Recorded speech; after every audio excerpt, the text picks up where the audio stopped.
They say a mother's intuition is a biological warning system. It is sharper than radar and louder than any siren. That afternoon, I stood on the porch of my estate in the Hamptons. The wind was cold, biting at my cheeks, but I didn't feel it. All I could feel was the humming vibration of terror deep in my bones. I watched my husband, David, buckle my 6-year-old son into the backseat of his black SUV. David flashed that $1 million smile. It was the smile that had charmed me 2 years ago. He leaned against the car door, looking like the perfect stepfather. He told me it was just ice cream. He said they would be back in an hour because Leo had earned a treat. In the backseat, Leo cheered and kicked his little legs. He shouted that he wanted strawberry swirl. I wrapped my shawl tighter around my shoulders. I told David it was getting late. I reminded him that Leo had a slight cough. David just dismissed me. He walked over and kissed my forehead. His lips felt cold. He told me I worked too hard. He said I should take a bath and relax. He wanted to bond with the boy, bond with him. That was the phrase he always used. It sounded sweet to anyone else. But lately, when David said it, it sounded less like affection and more like a strategy. I forced a smile even though my stomach churned. I watched them drive away. The gravel crunched under the tires of the SUV I had bought him. I waved until the taillights disappeared around the bend, but as soon as the iron gates closed, my smile vanished. I didn't go to the bath. I ran to my office, because David thought he was taking my son for ice cream.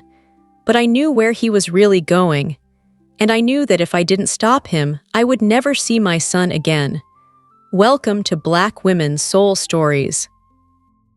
Before we dive into this powerful story of betrayal, motherly instinct, and the ultimate justice, please take a moment to subscribe to the channel and hit the like button. Your support helps us continue to amplify the voices of women who refuse to remain in the shadows and fight for their families. Let us know in the comments where you are listening from. Now, let's begin. To understand why I was standing in my office with a loaded gun on my desk, tracking my husband's car on a satellite map, you have to understand the lie that was my marriage. My name is Angela Brooks. I am 42 years old. I am the CEO of Brooks Tech, and I am worth more money than I know how to spend.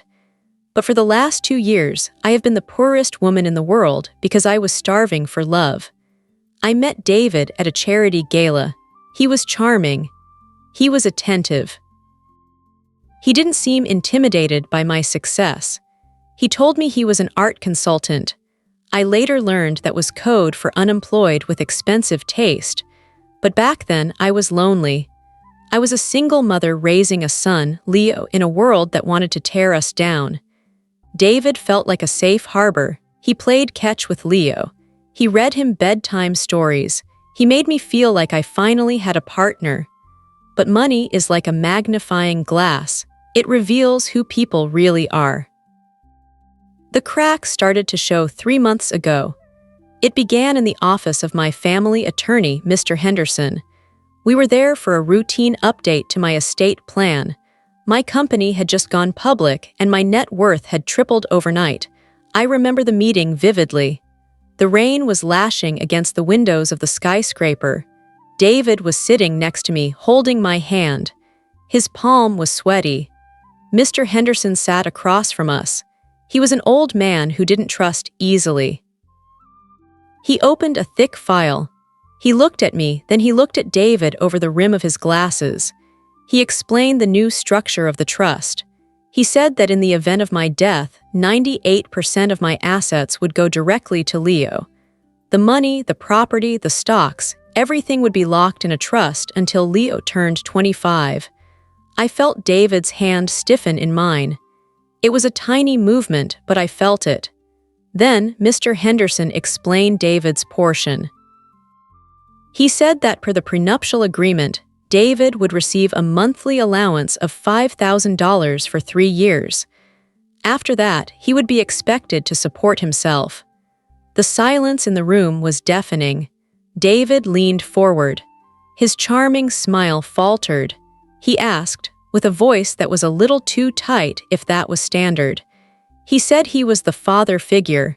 He said he was the one raising Leo while I ran the company. He asked if he wouldn't have control over the trust to ensure the family lifestyle was maintained. Mr. Henderson shook his head. He said no. He said the trust was managed by an independent board. David would have no access to the capital. Then David asked a question that made the hair on my arms stand up. He asked what would happen if there was no heir. He asked it quietly, innocently. He asked what would happen if, God forbid, something tragic happened to Leo. Who would get the money then? Mr. Henderson frowned. He explained that under state law, if there were no biological children, the assets would revert to the surviving spouse. In that specific, tragic scenario, David would inherit everything. I saw it then. I saw the spark in David's eyes. It wasn't fear for my son. It wasn't sorrow. It was relief. It was calculation. He sat back in his chair and adjusted his tie. He said that was good to know, just for legal clarity. We left the office, but the cold feeling in my gut didn't leave. Over the next few weeks, David changed. He stopped playing catch with Leo. He claimed his back hurt. He stopped reading bedtime stories. He said he had migraines. He spent hours on the phone in the garage, whispering. I tried to tell myself I was paranoid. I tried to tell myself that he was just stressed. But I am a woman who built an empire on data. I don't ignore patterns. Last week, I came home early from the office. David didn't hear the garage door open. I walked into the kitchen. He was on the phone in the sunroom. The door was cracked open. He was talking to his mother, Beatrice. Beatrice was a woman I tolerated but never liked. She was greedy. She looked at my house like it was a shopping mall where everything was free. I stood in the hallway, holding my breath. I heard David say that I had locked it all up. He sounded angry. He sounded hateful. He told his mother that the kid gets everything and he gets crumbs. He said $5,000 a month wasn't enough to cover his debts. My heart hammered against my ribs. Debts. What debts? Then I heard Beatrice's voice on the speakerphone. It was shrill and demanding. She asked him what the lawyer said about the contingency. She asked what happens if the boy is gone. David lowered his voice. He said if the boy is gone, he gets it all. Beatrice laughed. It was a cruel, dry sound. She told him that problems have solutions. She told him that Leo was just an obstacle. She said that if Leo disappeared, I would be broken. She said I would depend on him, and eventually the money would be his. David said he couldn't do it himself. He said it was too messy. He said he needed money fast because the loan sharks were calling him.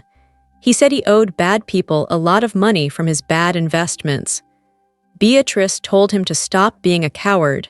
She told him to sell the boy. I almost screamed. I had to cover my mouth with my hand to keep the sound in. Sell him. She told him she knew people who paid for healthy children. She told him to make a deal, get the cash to pay his debts and get rid of the heir at the same time. I backed away.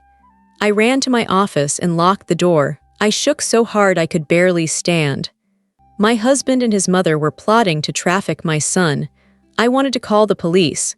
I picked up the phone, but then I stopped. What proof did I have? A conversation I overheard. David was charming. He was a smooth talker. He would tell the police I was crazy.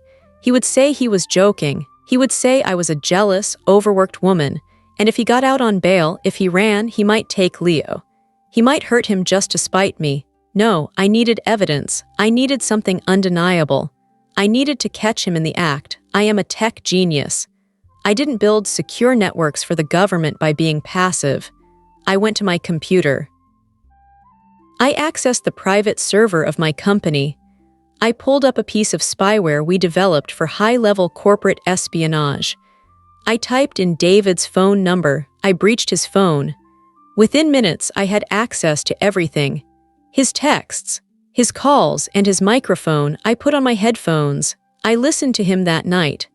I heard him call a number Beatrice had sent him. It was a dead line.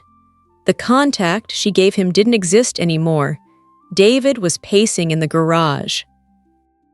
I heard him cursing. He was desperate. He needed a buyer and he didn't have one. That was when the idea formed in my mind. It was dangerous. It was crazy. But it was the only way to control the situation. If David wanted a buyer, I would give him one. I opened a secure browser on my laptop and created a new email address. It had to be anonymous, untraceable. I made it look like the kind of encrypted communication used by criminal syndicates. I pulled up David's secret email account and started typing. For the subject line, I wrote just 2 words: the acquisition. Then I typed the message that would seal his fate. "We heard you have an item for sale," I wrote. "We are interested. We pay cash or crypto. Name your price." My finger hovered over the key for a split second and then I hit send. My heart was pounding. I felt sick. I was baiting my husband to sell our child. But I had to know. I had to know if he would really go through with it. I waited. 10 minutes passed, then 20. My laptop pinged. I opened the reply. David didn't ask who we were. He didn't ask how we found him. He didn't hesitate. 2 million, he wrote, Bitcoin. Delivery needs to be tomorrow. I need proof you're real. I stared at the screen. $2 million. That was the price of my son's life. I typed back. I told him the price was agreed. I demanded a photo of the package to prove he had access. A minute later, a photo appeared on my screen. It was Leo, sleeping in his bed. The timestamp was from right now. David had crept into my son's room, stood over his sleeping body, and taken a picture to send to human traffickers. I saved the photo. This was it. This was the evidence that would put him away for life. But the deal wasn't done. He had to show up. He had to hand Leo over. I replied with the location. Warehouse 4 at the old shipyards. It was an abandoned property my company owned through a shell corporation. It was isolated. It was dark. It was perfect. Come alone, I typed. We will have the transfer key. Agreed, David replied. I closed the laptop. I walked to the window. I looked out at the night. I wasn't just a mother anymore. I was the operation. I called Jackson, my head of security. Jackson was ex-Special Forces. He was the only man I trusted. Jackson, I said. Protocol red. Is it David? Jackson asked. He had never liked him. Yes, I said. He's going to try to sell Leo tomorrow night. I need a team. I need you to be the buyer. Jackson was silent for a moment. You want me to buy your son? I want you to be the gang, I said. I want you to wear a mask. I want you to take the briefcase. I want him to hand Leo to you. I want the crime to be completed. It's risky, Angela, Jackson said. I know, I said, but I need to crush him. I need to make sure he never sees daylight again. Understood, Jackson said. I'll assemble the team. I hung up. I went back to the bedroom. David was already in bed, pretending to sleep. I climbed in next to him. I lay there in the dark, listening to the breathing of the man who planned to destroy my world. He thought he was smart. He thought he had found a way out of his debt. He thought tomorrow he would be a rich man.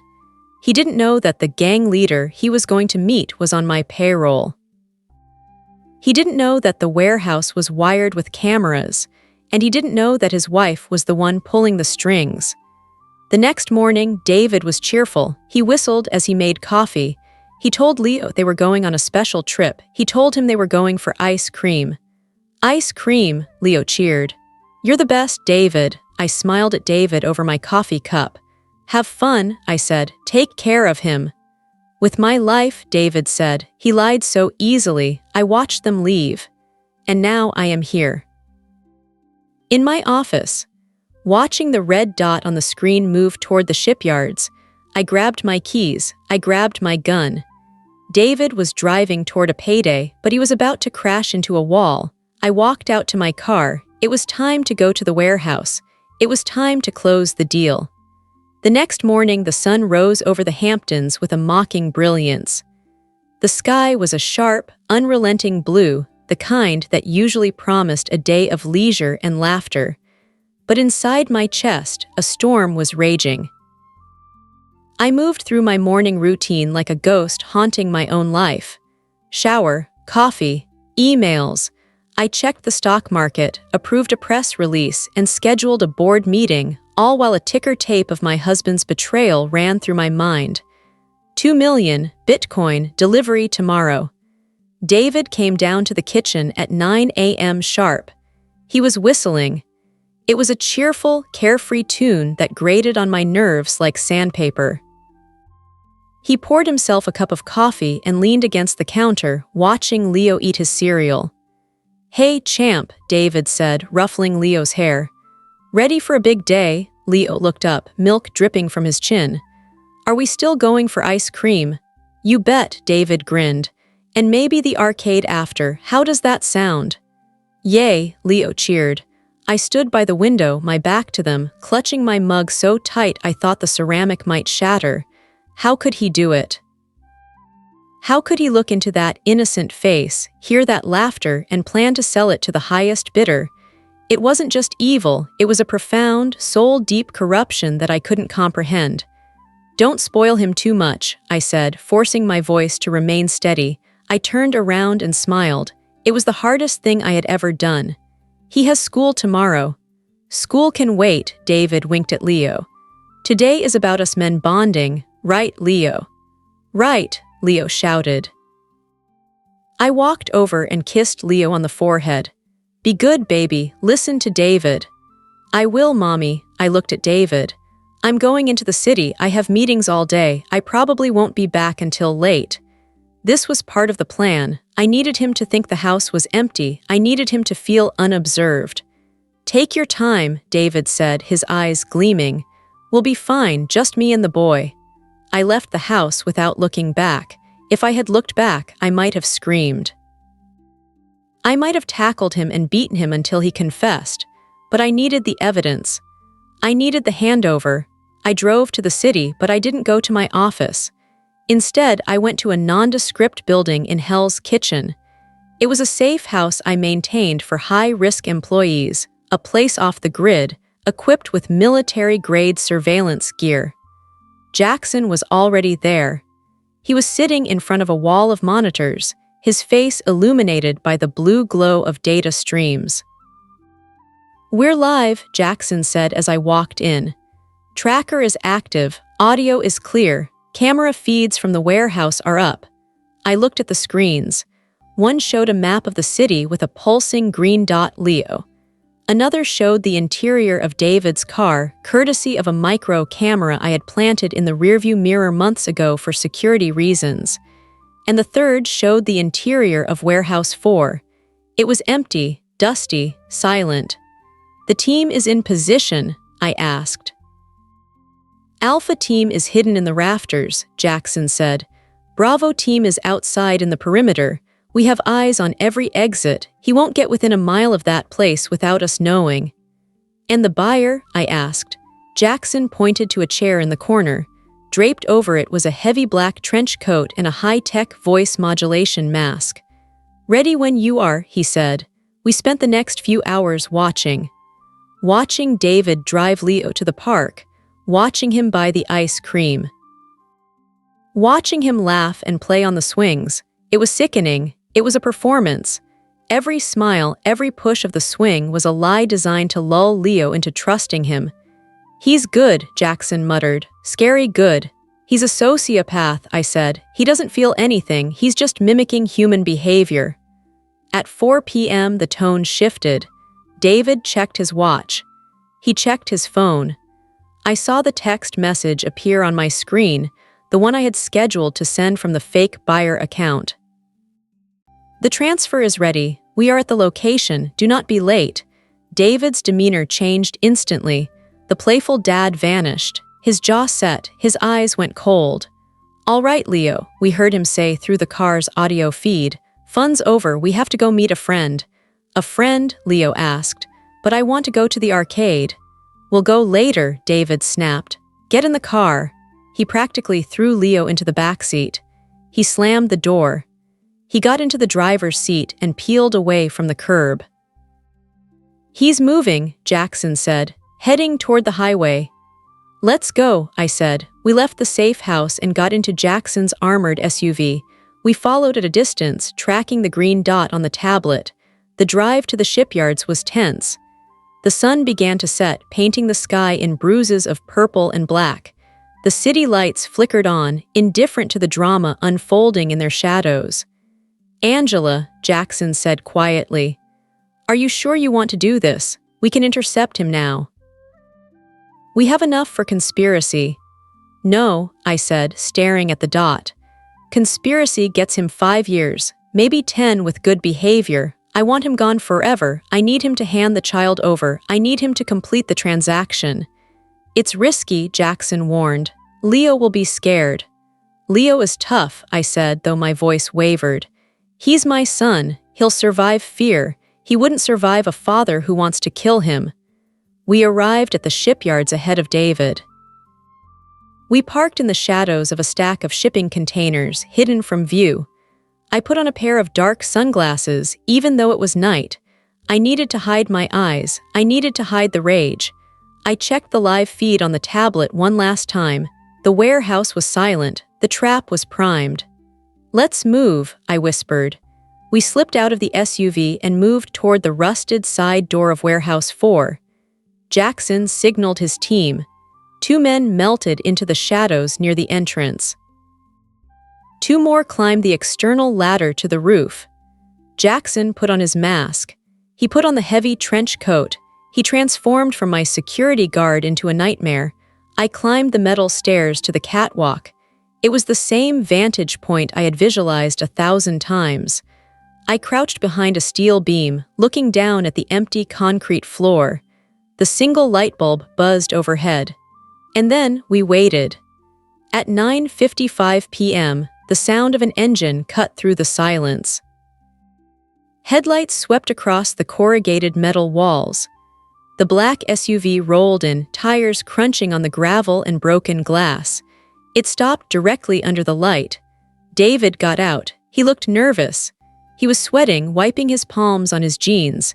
He looked around the empty warehouse, his eyes darting into the shadows. He walked around to the passenger side and opened the door. Leo hopped out. He was holding a melting ice cream cone, chocolate dripping onto his hand. He looked small. He looked confused. "David," Leo said, his voice echoing in the vast, cold space. "It's dark. I don't like it here. Where is the surprise?" "It's okay, buddy," David said, his voice tight and high. "We're just meeting a friend. He has a present for you, a big present." I watched from above, my fingernails digging into the metal railing. Every instinct in my body screamed at me to run down there, to snatch my son up and run. But I stayed frozen. I needed him to finish it. I needed the handover.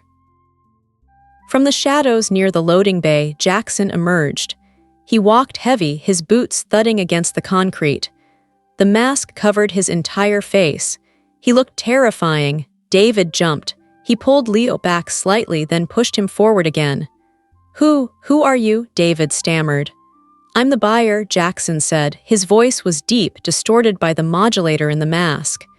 "You have the item," David nodded vigorously. "Here, just like we agreed, healthy, young, no questions asked." Leo looked up at the masked man. Then he looked back at David, his eyes wide with fear. "David," Leo whimpered. "Who is that? I want to go home. I want mommy." "Go with him, Leo," David said, refusing to look the boy in the eye. "He's going to take you on a trip. It's going to be fun."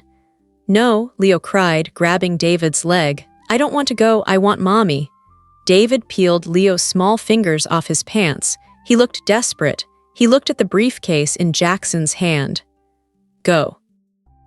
David hissed. He shoved Leo. He physically shoved my 6-year-old son toward the stranger. That shove sealed his fate. That shove erased any shred of mercy I might have had left. Jackson caught Leo gently. He held him by the shoulder, keeping him close. "The money," David said, stepping forward, his hand out. $2 million, crypto key, give it to me." "It's all here," Jackson said. He handed the silver briefcase to David. David grabbed it. He hugged it to his chest. He didn't even look at Leo. He didn't say goodbye. He just stared at the metal case like it was his salvation. "Pleasure doing business," David said, turning back toward his car. "I was never here." "Aren't you going to check it?" Jackson asked. David stopped. He turned back. "What? The money," Jackson said. "Count it. Check the key. We don't want you coming back later saying you were shorted." David hesitated. He looked at the masked man, then at the case. Greed won. It always does. He placed the case on the hood of his SUV. He popped the latches with trembling fingers. He lifted the lid. I stood up on the catwalk. I held my breath. David froze. He stared into the case. There was no money. There was no hard drive. There was only a single sheet of paper. "What is this?" he whispered. He reached in and pulled out the paper. He held it up to the dim light. He squinted. "Prenuptial agreement," he read aloud, his voice shaking. "Amendment B, infidelity. Criminal activity." He looked up, confusion washing over his face. "What is this? Where is the money?" Jackson reached up. He grabbed the edge of his mask. Slowly, deliberately, he pulled it off. "Hello, David," Jackson said. David stumbled back, tripping over his own feet. He slammed against the side of the car. "Jackson, Angela's security guard, what are you doing here?" "Arresting you," Jackson said calmly. "Arresting me?" David laughed, a high, hysterical sound that bounced off the walls. "You're a bodyguard. You can't arrest me. This is a joke. Where is the real gang? Where are the guys I talked to?" "There is no gang, David," I said. My voice rang out from the darkness above. It was loud, clear, and cold as ice. David spun around. He looked up, searching the rafters. "Angela," I walked down the metal stairs. My heels clicked rhythmically on the grating. Step by step, I descended into the light. I walked right up to him. I looked him in the eye. "Hello, husband," I said. "Angela." David cried, rushing toward me. "Thank God, these men, they kidnapped us, they forced me, they made me give them Leo. I was just trying to buy time, I was trying to save him." "Stop," I said, "just stop." I pulled out my phone. I tapped the screen. I hit play. 2 million, that's the deal, but it has to be clean. She can't suspect anything. If he disappears, the trust dissolves. I become the heir. David's own voice filled the warehouse. It echoed around us, stripping him naked. He went pale. He looked from me to Jackson to the phone. The lie died in his throat. "You," he whispered, "you set me up." "I tested you," I said. "I gave you a choice. I gave you a chance to be a father, and you sold him. You sold him because a lawyer told you it was the only way to get my money." David's face twisted. The fear vanished, replaced by a snarl. "He's not my kid. He's a roadblock, and you're just a bank account, Angela. That's all you are. You think you're smart. You think you won. You can't prove anything." "I have the recording," I said. "I have the emails, I have the GPS data, and I have witnesses." I nodded to Jackson. "Take him." Jackson moved. David tried to run, but it was pathetic. Jackson swept his legs out from under him. David hit the concrete hard. Before he could scramble up, Jackson was on him, zip-tying his hands behind his back. "You can't do this," David screamed, thrashing on the ground. "I'll sue you. I'll take half. I'll take everything." "You get nothing," I said, leaning over him. "Read the paper, David. You violated the prenup. You committed a felony. You get nothing. No alimony, no house, no money." I stood up and walked over to Leo. He was clinging to Jackson's leg, tears streaming down his face. "Mommy," he sobbed. I picked him up. I squeezed him so tight I could feel his little heart beating against mine. "I've got you, baby. I've got you." "David is bad," Leo whispered into my neck. "Yes," I said. "He is. But he's gone now." Sirens wailed in the distance. The real police were arriving. I had timed it perfectly. I watched as the officers swarmed the building. I watched them haul David up from the ground. He was screaming, cursing my name, blaming his mother, blaming the world. I didn't feel sad. I didn't feel relieved. I felt powerful. I had cut out the cancer. I had saved my son. I walked out of the warehouse, carrying Leo, leaving my husband in the dust. The night air was cold, but for the first time in months I felt warm. But as I drove away, watching the flashing lights fade in the rearview mirror, I knew one thing. David was just the soldier. The general was still out there, Beatrice. She was the one who whispered the poison. She was the one who told him to sell the boy, and she was still free. I looked at Leo sleeping in the passenger seat. "Don't worry, baby," I whispered. "Mommy isn't done yet." The drive from the shipyard to the police station was a surreal procession of flashing lights and wailing sirens. I followed in my car, my hands steady on the wheel, but my mind was a whirlwind. Leo was safe in the back seat, fast asleep, the juice box clutched in his small hand. The nightmare was over, but the war had just begun. David was in the back of a squad car, handcuffed, his face pressed against the cold glass. I caught a glimpse of him as we pulled into the precinct parking lot. His eyes met mine for a fleeting second. There was no remorse in them, only a cold, calculating rage. He was already planning his defense, already spinning a web of lies to save his skin. But he didn't know that I had already woven a trap he couldn't escape. The police station was a hive of activity. Officers moved with purpose, their voices a low hum of authority. I was ushered into an interrogation room, Leo clinging to my leg like a second shadow. A detective, a woman with kind eyes and a badge that gleamed under the fluorescent lights, offered Leo a coloring book and crayons. He sat at a small table in the corner, oblivious to the gravity of the situation. "Mrs. Roberts," the detective said, her voice gentle. "I'm Detective Miller. We have your husband in custody. We've recovered the recording from your phone and the GPS data. It's a solid case, but we need your statement." I nodded, taking a seat opposite her. "Of course. I want everything on record. Every threat, every lie, every moment he plotted to destroy my son." The interrogation was grueling. I recounted the last 6 months, the subtle shifts in David's behavior, the overheard conversations, the tracking app. I told them about the prenup, the gambling debts, the desperate phone call to the gang. I laid it all out, piece by piece, building a fortress of evidence around my husband. When I finished, Detective Miller leaned back in her chair, a look of grim satisfaction on her face. "You did good, Angela. Most people wouldn't have been so prepared. You saved your son's life tonight." "I didn't do it alone," I said, glancing at Leo. "I had help." As I left the interrogation room, I saw Jackson waiting in the hallway.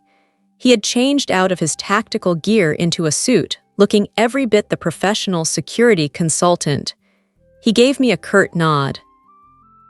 "He's in a holding cell," Jackson said. "No bail. The judge saw the evidence and denied it immediately. He's not going anywhere." "Good," I said, "but this isn't over. David isn't the only one involved. There's someone else."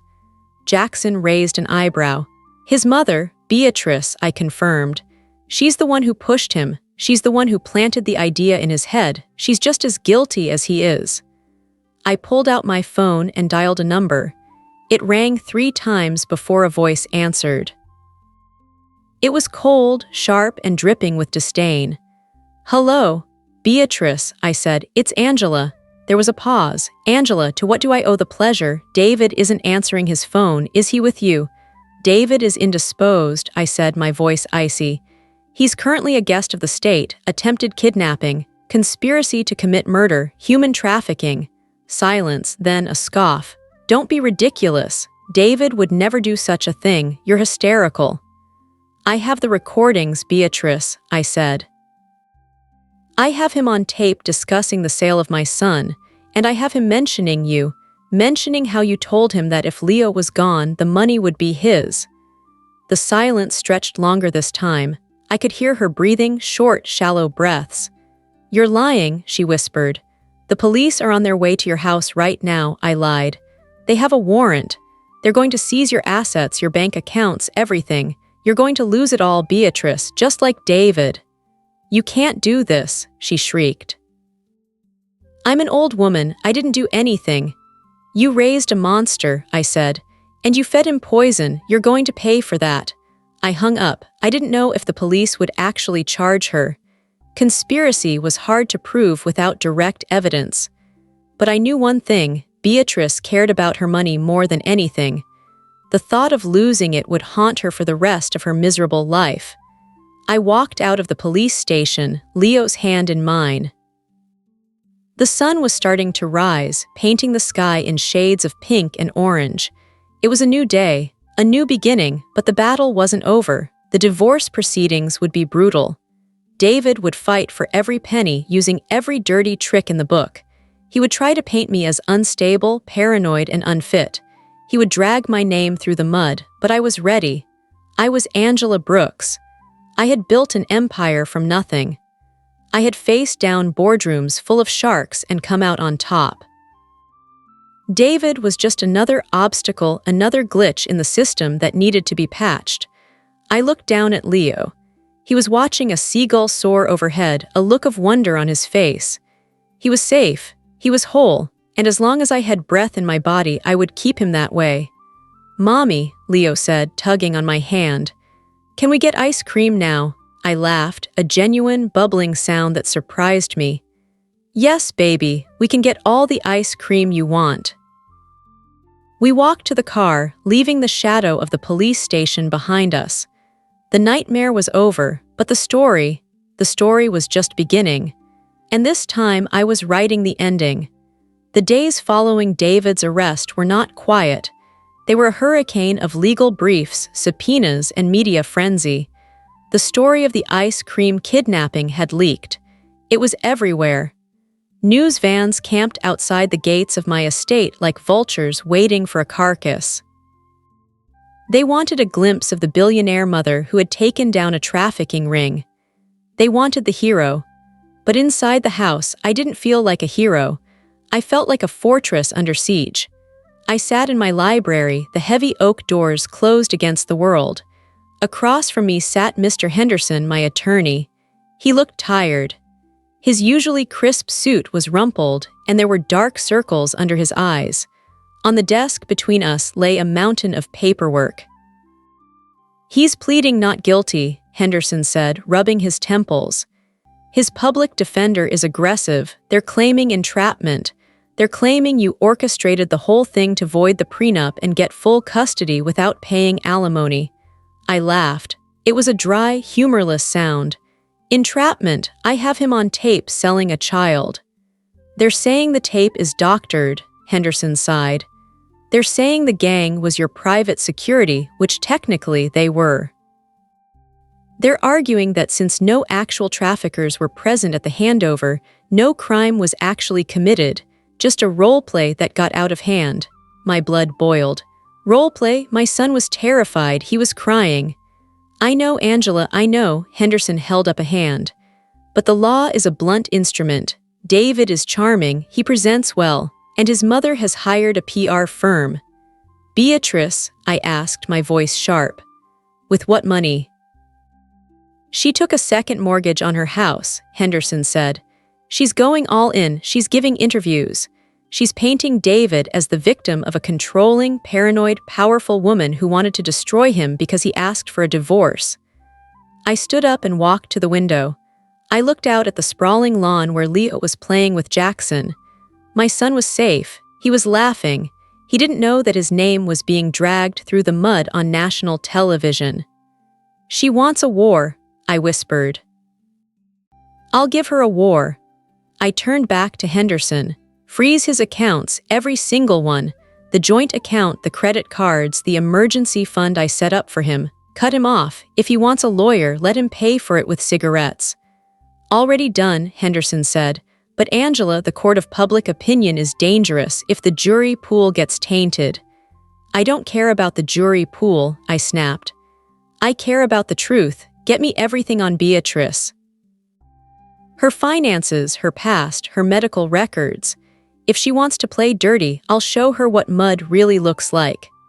That afternoon, I went to visit David. Against Henderson's advice, I went to the county jail. I needed to see him. I needed to look him in the eye one last time before I buried him. The visiting room was cold and smelled of bleach and despair. I sat on a metal stool, separated from the man I had married by a thick pane of scratched plexiglass. David walked in. He looked terrible. His expensive haircut was gone, replaced by a messy, greasy mop. He was wearing an orange jumpsuit that was 2 sizes too big. His face was pale and there were dark hollows under his eyes.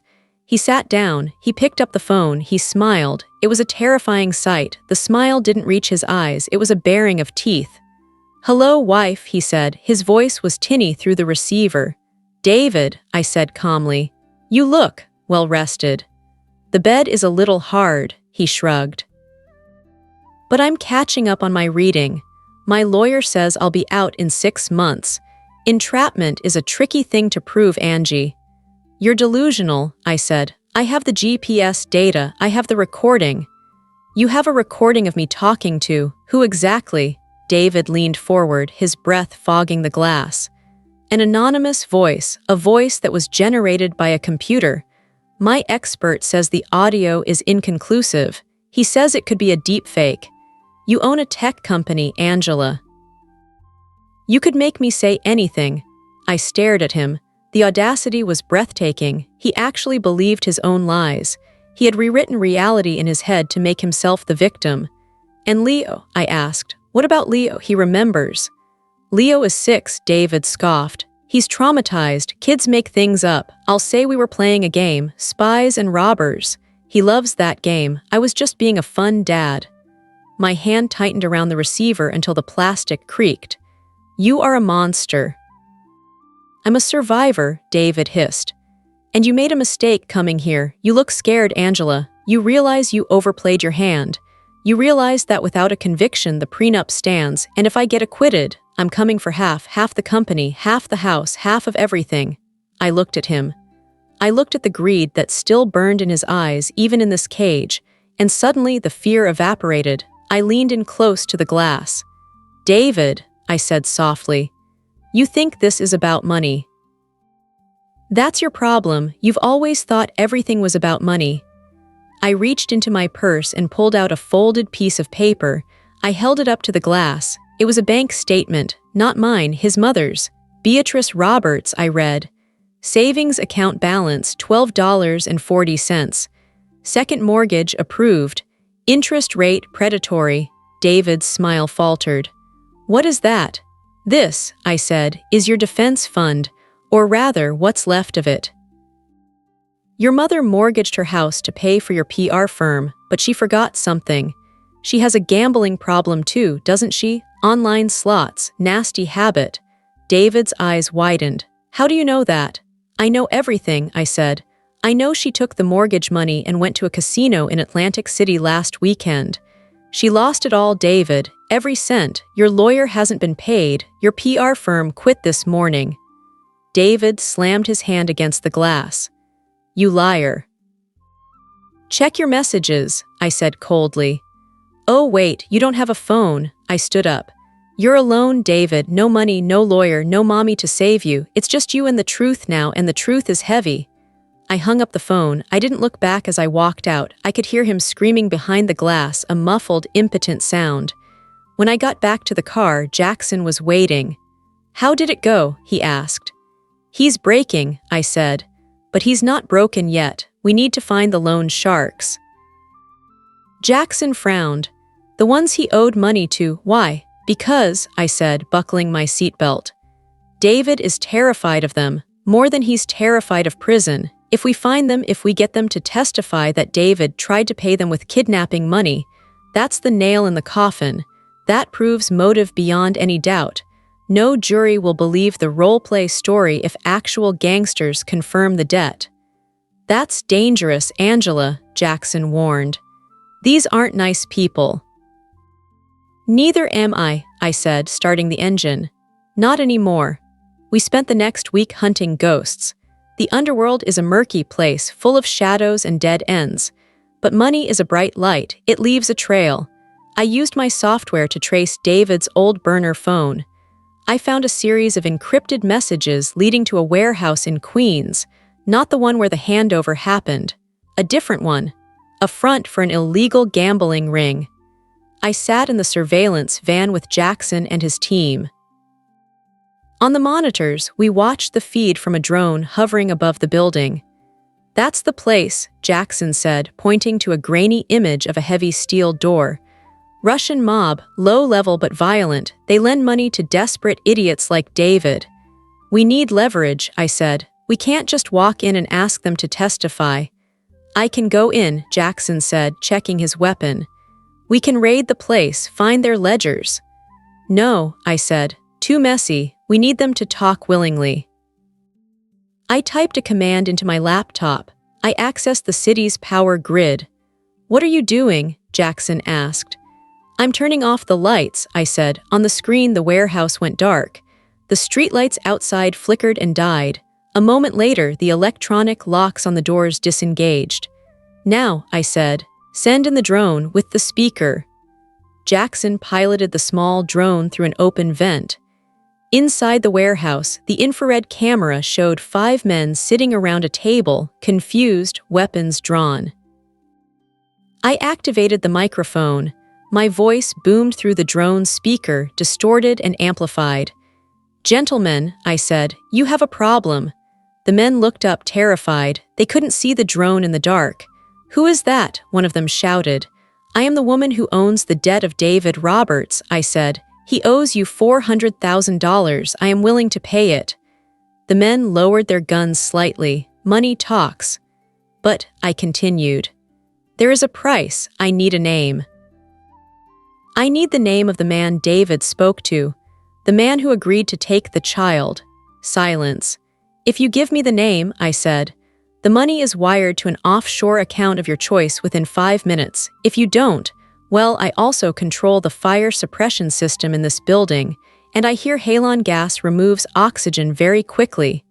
It was a bluff, mostly, but they didn't know that. "It wasn't us," the leader shouted at the ceiling. "We just lend money. David said he had a buyer. He said he was meeting a broker named the Ghost." "The Ghost," I repeated. "Where do I find him?" "He operates out of the shipping container yard in Jersey. Container 404, that's all we know, just give us the money." I smiled. "Pleasure doing business." I transferred the funds. It was a drop in the bucket for me, but it bought the final piece of the puzzle.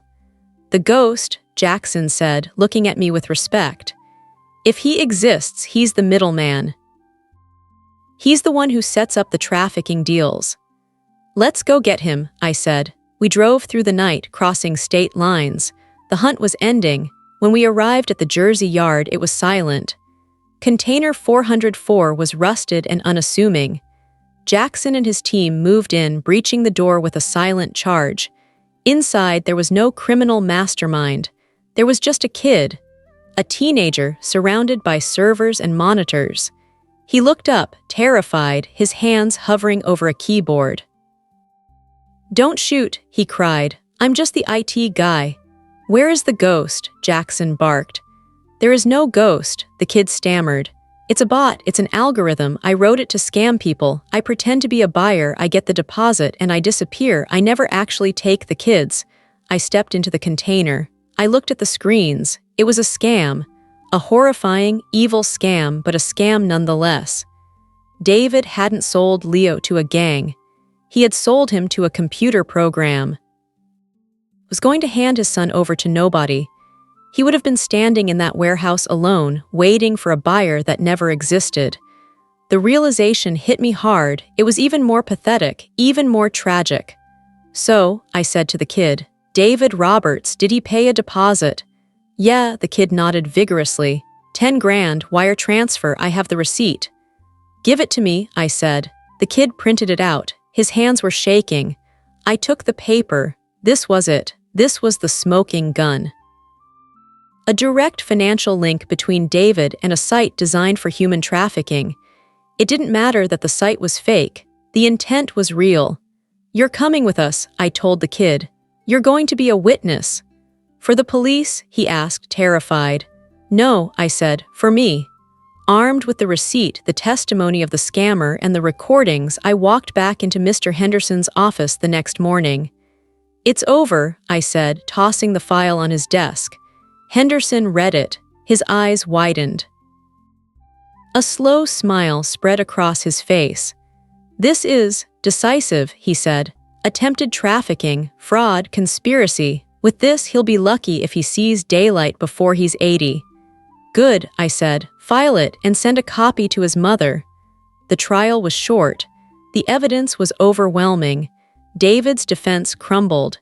He tried to cry on the stand, tried to beg for mercy, but the jury wasn't buying it. Not after they heard the recording of him bargaining over Leo's price. The judge sentenced him to 25 years in federal prison. I was there when they led him away. He didn't look at me this time. He looked at the floor. He looked broken. Beatrice was in the gallery, sobbing into a handkerchief. She tried to catch my eye, tried to mouth, "I'm sorry." I looked right through her. She was a ghost to me now. I walked out of the courthouse into the bright sunshine. The reporters were there, microphones thrust in my face. Mrs. Roberts, how do you feel?" I stopped. I took off my sunglasses. I looked directly into the camera. "My name," I said, "is Ms. Brooks, and I feel like a mother who took out the trash." I got into my car. Jackson was driving. "Where to, boss?" he asked. "School," I said. "It's time to pick up Leo." As we drove, I watched the city pass by. I felt lighter. The weight was gone. The silence in my head was finally peaceful. I had fought a war for my son, and I had won. But I knew I could never let my guard down again. The world was full of Davids, full of wolves in sheep's clothing.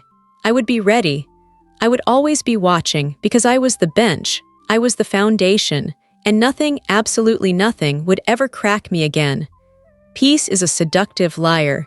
It wraps you in a warm blanket and whispers that the monsters are gone. It tells you that the locks on the doors are strong enough, that the past is buried under layers of concrete and court orders. For a year, I let myself believe the lie. I let myself sleep through the night without checking the security monitors. I let myself be just a mother, not a warlord. It had been 12 months since David was sentenced. 12 months since the gavel fell and the steel doors closed on my husband. Life had returned to a rhythm that almost felt normal. Leo was 7 now. He had lost his first tooth. He had learned to ride a bike without training wheels. He had stopped asking about David. I was back at the helm of Brooks Tech, steering the company through record-breaking quarters. My name was on the cover of Forbes again, this time with the headline, "The Unbreakable Angela Brooks." I felt invincible. But invincibility is just another word for blindness. It started on a Tuesday in late November. The trees in the Hamptons were bare, their skeletal branches scratching against the gray sky. I was in the kitchen, packing Leo's lunchbox. He was sitting at the island, kicking his legs, humming a tune I didn't recognize. "What's that song, baby?" I asked, putting a sliced apple into his bag. Leo stopped humming. He looked up at me with bright, innocent eyes. "It's the song Grandma sings." My hand froze in midair. The apple slice dropped onto the counter. "Grandma?" I asked, my voice barely a whisper. My mother had died 10 years ago. "Which grandma?" "Grandma B," Leo said cheerfully. "She sings it to me at the fence." The air left the room. It was like a vacuum seal had been broken. "Grandma B Beatrice." "Leo," I said, walking around the counter. I knelt in front of him. I took his small hands in mine. They were warm and sticky with syrup. "When did you see Grandma B?" "At recess," he said, swinging his legs. "She comes to the fence at the big playground. She wears a big hat and sunglasses. She gives me candy. She says it's our secret." I felt the blood drain from my face. My heart began to hammer against my ribs, a frantic, terrified rhythm. Beatrice wasn't in prison. She hadn't been charged as an accomplice because there wasn't enough direct evidence, but I had a restraining order. She wasn't supposed to be within 500 feet of my son. "How many times has she come?" I asked, trying to keep the panic out of my voice. "A lot," Leo shrugged. "She says she misses Daddy. She says Daddy is on a special trip and he's coming back soon with a big surprise." A big surprise. I stood up, I grabbed my phone, I dialed Jackson. "We have a breach," I said the moment he answered. "School, playground perimeter, Beatrice Roberts has been making contact." "Impossible," Jackson said. "We have eyes on her apartment in Queens. She hasn't left in weeks." "Then your eyes are blind," I snapped. "Get the car, we're going to the school, now." I didn't send Leo to school that day. I left him with the new nanny, a woman Jackson had personally vetted, in a locked room with the shutters drawn. I told him we were playing a game, a hiding game. I drove to the school myself. I didn't take the armored SUV. I took my sports car. I needed to feel the road. I needed to feel the speed. When I arrived, I stormed into the principal's office. I demanded to see the security footage from the playground. The principal, a nervous man named Mr. Abernathy, tried to cite privacy policies. I cited the fact that I donated the new library wing and could just as easily fund a lawsuit that would bankrupt the district. He played the tapes. I watched. It was grainy, but it was there. A figure standing by the chain-link fence at the far edge of the playground where the woods met the school grounds. She was wearing a wide-brimmed hat and a scarf, but I knew the posture. I knew the way she held herself. It was Beatrice. She was talking to Leo. She was handing him something through the fence. I watched as she leaned in close. I watched as she whispered something to my son. "Can you enhance the audio?" I asked. "There are no microphones on the perimeter fence," the principal said apologetically. I stared at the screen. She wasn't just visiting. She was grooming him. She was preparing him for something. "She says Daddy is coming back," I whispered. I left the school. I sat in my car in the parking lot, my hands gripping the steering wheel until my knuckles turned white. David was in a Supermax prison. He wasn't coming back, unless... My phone buzzed. It was an unknown number. I stared at it. A feeling of dread settled in my stomach, heavy and cold. I answered. "Who is this?" "Hello, Angela," a voice said. It wasn't Beatrice. It wasn't David. It was a voice I didn't recognize. It was smooth, cultured, and terrifyingly calm. "Who are you?" I asked. "I'm a friend of the family," the voice said. "I'm calling to let you know that your husband sends his regards. He's very eager to see his son again." "My husband is in prison for 25 years, I said. "He's not seeing anyone." "Prisons are just buildings, Angela," the voice said. "And buildings have doors, and doors have keys. You of all people should know that money can buy any key in the world." "If you touch my son," I said, my voice trembling with rage, "I will burn you down." "I don't care who you are," the voice laughed. It was a soft, chilling sound. "You have fire, Angela, I like that. David said you were weak, he was wrong, but fire can be extinguished, we'll be in touch." The line went dead. I sat there, staring at the phone. The word echoed in my mind, we. Beatrice wasn't working alone. She didn't have the money or the connections to orchestrate something like this. Someone was backing her, someone powerful. David hadn't just been gambling with loan sharks. He had gotten into bed with someone much worse. I started the car. I didn't go home. I drove to the one place I knew I could find answers. I drove to Queens, to Beatrice's apartment. I didn't bring backup. I didn't tell Jackson. This was personal. This was between a mother and a grandmother. I kicked the door in. It wasn't a sturdy door. It splintered easily. The apartment was empty. It smelled of stale perfume and cat litter. But it wasn't lived in. There was dust on the tables. The mail was piled up by the door. Jackson was right. She hadn't been here in weeks. I walked through the small, sad rooms. I looked for anything, a note, a receipt, a clue. In the bedroom, I found it. On the nightstand next to a framed photo of David was a brochure. It was glossy and expensive looking. It was for a private bank in the Cayman Islands. And underneath it was a boarding pass. One way to Zurich, Zurich. My mind raced. Switzerland. Inking capital of the world, but also the home of something else. I remembered something David had said once in the early days of our marriage when he had too much wine. He had talked about his father. He said his father wasn't dead. He said his father was a king in Europe. I thought he was lying. I thought he was trying to make himself sound important, but what if he wasn't? I pulled out my phone. I called Henderson. "I need you to look into something," I said. "David's birth certificate." "The father, I need to know who is listed." "Angela, it's late," Henderson groaned. "Can't this wait?" "No," I said. "Someone is threatening my son, someone with money, someone who thinks they can buy a jailbreak." "I'm on it," Henderson said, his tone changing instantly. I drove back to the estate. The sun was setting, casting long, bloody shadows across the road. The peace was gone. The war had restarted. And this time, I wasn't fighting a greedy husband. I was fighting a ghost from the past. When I got home, Jackson was waiting for me at the door. He looked grim. "We have a problem," he said. "I know," I said. "Beatrice is gone." "It's worse than that," Jackson said. He held out a tablet. "News just broke. There was a riot at the federal prison in Colorado an hour ago. A fire in Cell Block D." I stared at him. "Cell Block D, that's where David is." "Was," Jackson corrected. 3 inmates are missing, presumed escaped in the chaos. I felt the ground sway beneath my feet. I whispered. "He's gone, Angela," Jackson said. "He's out." I looked at the dark windows of my house. I thought of Leo sleeping upstairs. I thought of the man who had sold him for $2 million. He was free, and he was coming for us. I walked into the house. I went to the safe. I took out the gun. "Lock it down," I told Jackson.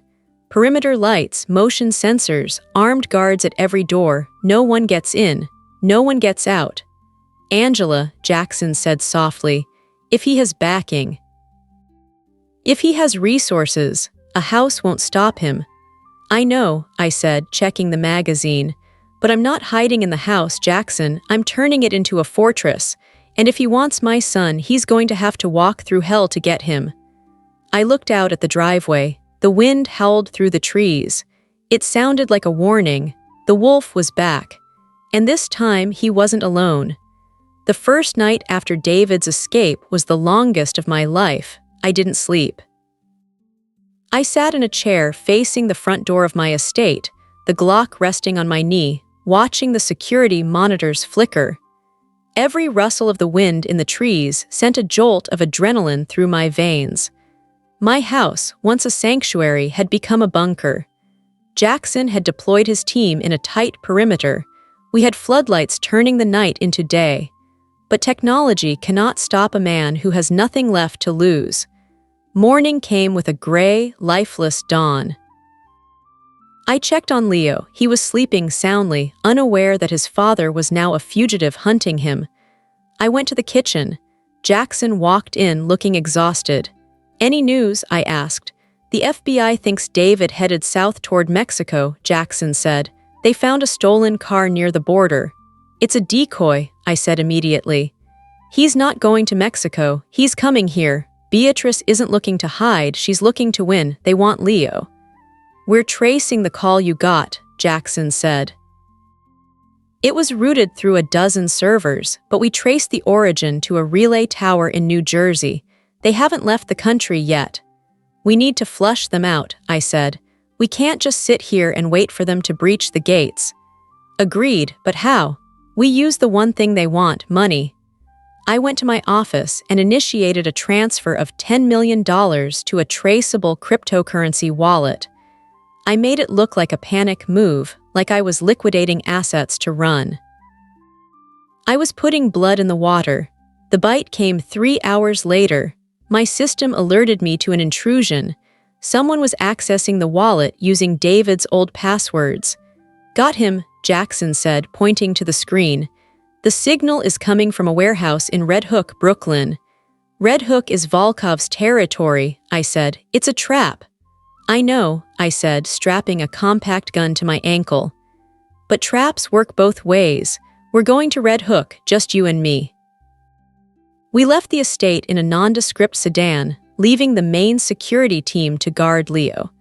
When we arrived in Brooklyn, the warehouse district was silent and dark. We moved on foot toward the Target building.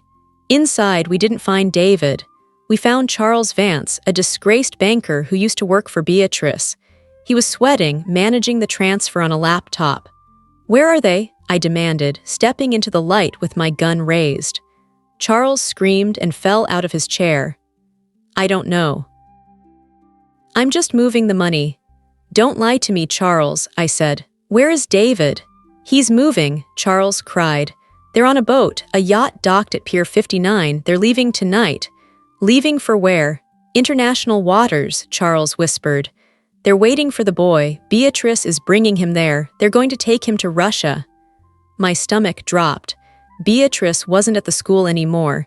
She was moving Leo right now. Tie him up, I told Jackson. We need to get to Pier 59 before that boat leaves. We raced to the luxury marina on the Hudson River. The city lights reflected on the black water, hiding the danger that lurked beneath. At the end of the pier, a massive black superyacht was lit up. The name on the stern was the Wolf. That one, I said. We moved down the pier, using the stacked crates for cover. Suddenly, floodlights snapped on from the yacht. We were exposed. Ambush, Jackson yelled. Gunfire erupted from the deck of the yacht. Bullets sparked against the concrete. We returned fire, pinning down the guards. Then I saw movement on the deck. A figure was dragging a small child toward a helicopter on the helipad. It was David, and he had Leo. Beatrice must have snatched him from the safe house while we were dealing with Charles. No, I screamed. I broke cover and ran toward the gangplank. Angela, stop, Jackson yelled. I didn't stop. I sprinted onto the deck, dodging fire. David, he turned, looking wild and manic. He held a gun to Leo's head. Stay back, I'll do it. I swear I'll do it. I froze. He's your son, I pleaded. He's money, David screamed. And I'm cashing out. He backed toward the helicopter. The rotors were spinning. I was helpless. Then a red laser dot appeared on David's chest. Jackson had a clear shot from the pier. David looked down at the dot. In that split second of distraction, Leo bit his hand hard. David screamed and dropped the gun. Run, Leo, I yelled. Leo scrambled away. David lunged for him. Crack. A single shot rang out. David's shoulder exploded. He spun around and fell to the deck, screaming in pain. I grabbed Leo and ran for cover behind the helicopter. Viktor Volkov stepped out of the cabin with an assault rifle. He looked at David, bleeding on the ground. He looked at me. He raised his rifle. But before he could fire, police sirens filled the air. The Coast Guard boats were swarming the harbor. Volkov looked at the police, then at his wounded son. He made a choice. He turned and ran back into the cabin to his escape pod. He left David behind to be arrested. We got him, Jackson said, running onto the deck. We were safe. But as I watched the police drag David away again, I knew the head of the snake was still free. We didn't go home. We went to a secure bunker in the Catskills. David was back in police custody, hospitalized and under heavy guard. I thought the nightmare was finally over. But on the fourth morning, Jackson handed me a tablet. You need to see this. A breaking news banner scrolled across the screen. BROOKS cybernetics hacked. Government contracts compromised. Volkov hadn't fled to hide. He had fled to regroup. He was launching a digital nuclear strike on my life. He was destroying my legacy. I opened a file Jackson had pulled from the server. It was a ransom note. Ms. Brooks, you took my son. I took your life's work.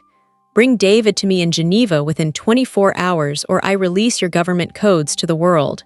He wants a trade, I said. He wants me to break David out of custody and bring him to Switzerland. If you don't, Jackson said, the company collapses. You lose everything. Your assets will be frozen. You won't be able to protect Leo. I was trapped. If I helped David escape, I became a criminal. If I didn't, I lost the means to protect my son. But then I remembered the laptop we seized from Charles Vance in the warehouse. Beatrice had been communicating with Volkov through it. Jackson, I said, give me the laptop. I spent the next hour hacking into Beatrice's old cloud accounts, and there I found it, the insurance policy. Beatrice didn't trust Volkov completely. She had kept a digital ledger of every illegal arms deal he had ever made. Every bribe, every murder, it was his death warrant. "Jackson," I said, standing up, "get the jet, we're going to Geneva." "To bring him David?" Jackson asked. "No," I said, holding up the hard drive. "To bring him down." We landed in Zurich and took a helicopter to the Dolder Grand Hotel, where I traced the hack's origin. Volkov was arrogant. He was hiding in plain sight. I walked into Suite 400. Beatrice was there, sipping wine. She looked bored. "Took you long enough," she said. "Where is David?" "He's not coming," I said, "and neither are you." "Victor owns this city," she laughed. "You have no power here." "I have the ledger," I said. "I found your cloud backup, Beatrice. I have proof of his deals with the cartels. If I upload this, the Russians will kill him before the police even get here." Beatrice's face went pale. She grabbed her phone and dialed Volkov. "Call it off, Victor, she knows. She has the files." "It's done," she whispered, hanging up. "The attack is stopped." "Now," I said, "we're leaving." "Not yet," a deep voice boomed. Viktor Volkov stood in the bedroom doorway, a gun in his hand. "You think you can threaten me?" He raised the gun. "Jackson," I screamed. The balcony windows shattered. Jackson and his team swung in on ropes, weapons raised. "Drop it," Jackson yelled. Volkov looked at Jackson, then at me. He was outnumbered. He dropped the gun. "This isn't over," he snarled.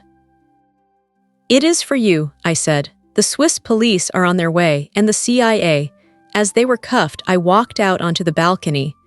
The cold air hit my face. I pulled out my phone and called the nanny. "Put Leo on," I said. "Mommy," his sleepy voice answered. "Did you get ice cream?" I laughed, tears streaming down my face. "No, baby, but we'll get the biggest ice cream in the world when I get back." I looked back at the room. The villains were in chains. My son was safe. The war was won. It has been 5 years since that night in Zurich. David is serving 25 years in federal prison. Beatrice died in her cell last year, a lonely end for a woman who wanted a kingdom. Viktor Volkov disappeared into a black site prison and was never heard from again. Leo is 12 now. He plays piano and codes in Python. He doesn't remember much about the bad men. He only remembers that his mother came for him. Tonight, we are sitting on the balcony of our new penthouse. "Mom," Leo asks, "do you think people are mostly good or bad?" I look at him. I think about the betrayal, the fear, and the fight. But then I think about Jackson standing guard at the door. I think about the strength I found in myself. "I think people are choices, Leo," I say. "Some choose greed, some choose love, and I chose to fight for you." He smiles. "Good choice. I am Angela Brooks. I am a mother. I am a survivor." And as I look at the empty chair where a traitor used to sit, I know one thing for sure. My peace is finally, truly mine. The Angela's journey is a powerful reminder that a mother's intuition is a biological warning system that should never be ignored. She turned her betrayal into a masterclass in justice, proving that the bond between a mother and her child is unbreakable. If you found Angela's strength and her quest for justice inspiring, please hit the like button and share this video. We want to hear from you. Do you think Angela went too far, or did David and Beatrice get exactly what they deserved? Let us know your thoughts in the comments below, as we love hearing from our community. For more gripping stories of betrayal, resilience, and the ultimate triumph of the heart, make sure to subscribe to Black Women's Soul Stories and turn on the notification bell so you never miss an episode. Thank you for watching, and remember, always trust your intuition. We'll see you in the next story.